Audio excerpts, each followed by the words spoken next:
हूँ। मटन खरीदते समय सही मीट और पीस की पहचान कैसे करें। अगर आप घर पर स्वादिष्ट मटन व्यंजन बनाना चाहते हैं तो यह जानना ज़रूरी है कि बकरे के मांस का कौन सा हिस्सा किस डिश के लिए सबसे उपयुक्त है। बाजार में मटन खरीदते समय सही चुनाव करना आपकी डिश के स्वाद और बनावट को बहुत प्रभावित करता है।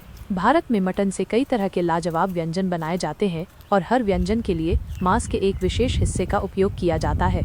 मटन के शौकीन लोग कबाब, बिरयानी, करी, कीमा, कोरमा और पाया जैसे अनेक व्यंजन पसंद करते हैं। कुछ लोगों को भुना गोश्त पसंद होता है तो कुछ को निहारी। किसी को सादे गोश्त के कबाब भाते हैं तो किसी को हड्डियों वाले गोश्त की बिरयानी। अपनी पसंद और बनाने वाली डिश के अनुसार सही मटन का चुनाव करना महत्वपूर्ण है। एक अनुभवी खानसामा जानता है कि हर मटन डिश के लिए बकरे के किस हिस्से का उपयोग करना है। यह चुनाव न केवल स्वाद को बढ़ाता है बल्कि मांस के विभिन्न हिस्सों के अपने अपने फायदे भी होते हैं। इसलिए हम आपको बकरे के गोश्त के विभिन्न हिस्सों की पहचान और उनके उपयोग के बारे में विस्तार से बताएंगे। बकरे के मांस के विभिन्न हिस्से और उनका पाक कला में उपयोग। भेजा, मस्तिष्क। पहचान। ये दिखने में बिल्कुल इंसानी दिमाग जैसा होता है जिसका रंग हल्का गुलाबी होता है। पका हुआ भेजा अंडे की भुर्जी की तरह दिखता है। इसे बकरे का मगज भी कहते हैं। उपयोग। भेजा फ्राई एक लोकप्रिय और स्वादिष्ट व्यंजन है। यह सेहत के लिए भी अच्छा माना जाता है, खासकर आँखों, दिमाग और नर्वस सिस्टम के लिए। गर्दन। पहचान। गर्दन का मांस मुलायम होता है और इसमें रेशे कम होते हैं। इसमें चर्बी की मात्रा भी कम होती है। उपयोग। यह स्टू बनाने के लिए सबसे उपयुक्त है। हड्डी वाले मांस के साथ बिरयानी में भी इसका इस्तेमाल किया जा सकता है। अगली दस्त। कंधा। पहचान। यह हिस्सा मुलायम और हल्की चिकनाई वाला होता है। उपयोग। कोरमा और कीमा बनाने के लिए यह अच्छा विकल्प है। पसंदा जैसे पारंपरिक भारतीय व्यंजन के लिए यह सबसे बेहतरीन माना जाता है। पूरे कंधे को रोस्ट भी किया जा सकता है। सीने का मीट। पहचान। यह हिस्सा काफी वसायुक्त यानी चिकना होता है। उपयोग। उबालकर बनने वाले व्यंजनों और सूप के लिए यह खास तौर पर इस्तेमाल किया जाता है। कश्मीर की प्रसिद्ध डिश गोश्ताबा इसी हिस्से से बनती है। सीने के अगले और मोटे हिस्से का उपयोग बिरयानी और कोरमा में भी किया जा सकता है। पसलियाँ, चाप। पहचान। ये कंधे के नीचे का हिस्सा होता है जिसे कसाई से पंजा या चाप का गोश्त कहकर मांगा जा सकता है। इसका मांस मुलायम और स्वादिष्ट होता है। इसमें हड्डियां होती हैं और मांस के रेशों के बीच में चिकनाई होती है, हालांकि ये सीने के मांस से कम होती है। उपयोग। यह रोस्ट करके खाने के लिए बहुत अच्छा होता है। मटन कोरमा और बिरयानी में भी इसका उपयोग किया जाता है, जहां इसे एक खास पहचान मिली हुई है। पुट का गोश्त, कमर का मांस। पहचान। ये बकरे की रीढ़ से लेकर कमर तक का हिस्सा होता है जो पसलियों के बाद और पैरों से पहले आता है। इसमें हड्डियों के साथ भरपूर मांस होता है। उपयोग। यह मटन करी बनाने के लिए सबसे उत्तम माना जाता है। इस हिस्से को हड्डी के साथ या बिना हड्डी के भी पकाया जा सकता है। रान, पैर का ऊपरी हिस्सा। पहचान।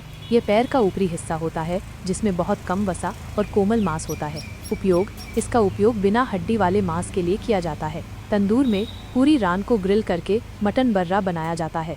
गोल बोटी, कीमा और कबाब जैसे सीख कबाब, गलावटी कबाब, शामी कबाब जिनमें गुर्दे की चर्बी भी मिलाई जाती है के लिए ये बेहतरीन है।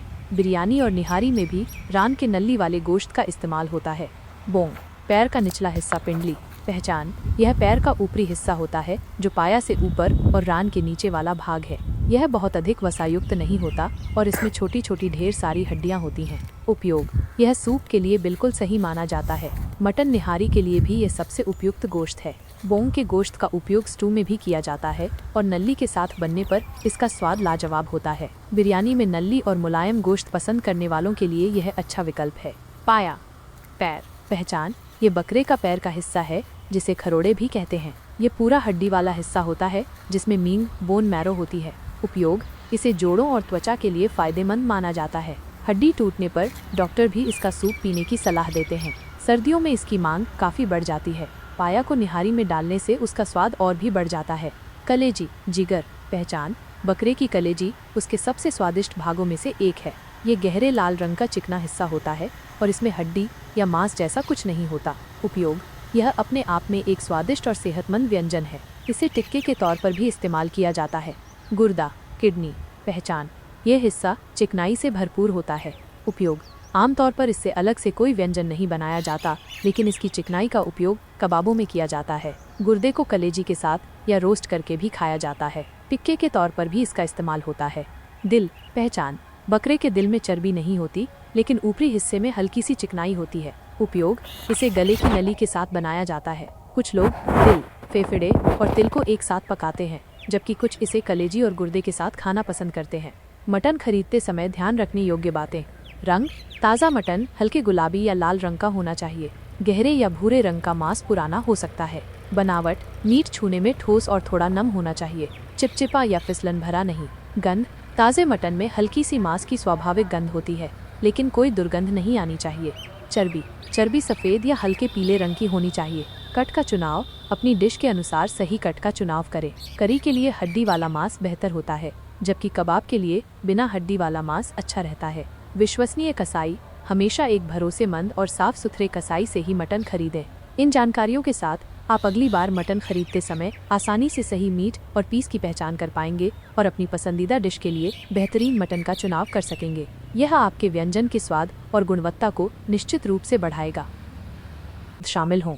प्रिय दर्शकों, नमस्कार। हमें पूरी उम्मीद है कि यह वीडियो आपको बेहद पसंद आया होगा और इसमें साझा की गई जानकारी आपके लिए अत्यंत मूल्यवान साबित हुई होगी। यदि ऐसा है तो कृपया इस वीडियो को अपना प्यार दें और इसे लाइक करना न भूलें। इतना ही नहीं, इस ज्ञान और उपयोगी जानकारी को अपने सभी सोशल मीडिया प्लेटफॉर्म और अन्य माध्यमों पर जरूर साझा करें, ताकि ये अधिक से अधिक लोगों तक पहुंच सके और उन्हें भी इसका भरपूर लाभ मिल सके।